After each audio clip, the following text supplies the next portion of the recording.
Good morning, friends. Today is Tuesday, March 14th. I'm Marv Eisen of Timeless Dollar Trading Academy, and you're looking at my chart of the E-mini, the ESM. This is the ESM chart. Remember, we roll the futures contract from the March to the June contract this week. And remember, you have to roll over your contract if you're not trading the continuous contract, ES1. Roll over to ESM or MESM if you're trading the micros. But today you're looking at the E-mini chart, E-mini chart, and prices opened gap up. And this is where they closed on Monday, right here at 38.89. And so let me ask you a question. Did you trade yesterday, Monday, March 13th, when there was great fear about a banking crisis and a stock market crash?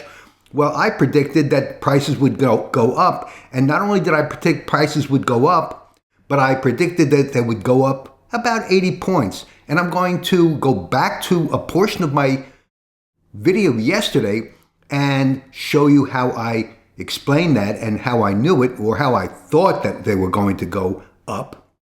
So if you lost money yesterday, or if you basically are not doing well at trading, you might want to learn how I trade. I use a combination of the Taylor trading technique, 6 trade setups, and experience in looking how the market is moving. You have to have some experience, some feel on how the market is moving. So let me go back to yesterday and give you a portion of the video that I made yesterday. Good morning, everyone. It's Monday, March 13th. We're about a half an hour before the market is set to open. And man, what a weekend it has been. As everyone knows, Silicon Valley Bank has failed, and the government, in a protective measure, or in a measure to try to protect the rest of the banking system, the government has shut down Signature Bank.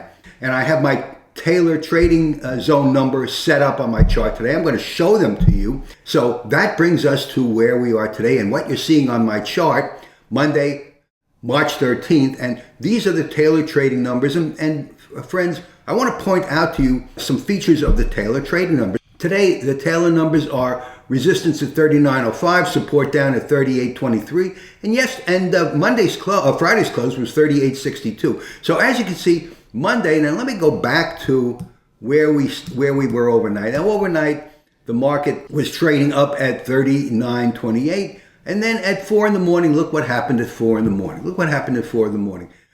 Prices started to fall off. What happened at 4 in the morning? There was nothing new at 4 in the morning, but they started to tail off. Came up some, they came down, and look where they came down to. Exactly at where the Taylor support number at 38.23, the Taylor numbers are target numbers. And if you don't know the Taylor numbers, and you're listening to someone who's trying to explain it to you, and he doesn't know the numbers, believe me, he doesn't know Taylor. But I believe that the Taylor numbers are going to be relatively accurate today. These are target numbers that are exceedingly, amazingly accurate, not all the time, but very often. So folks, fast forward to Monday's closing prices, and you see how the prices moved throughout the day. They traded right at the bottom of my Taylor trading zone, up to the top of my Taylor trading zone, stopping several times at the previous day's close.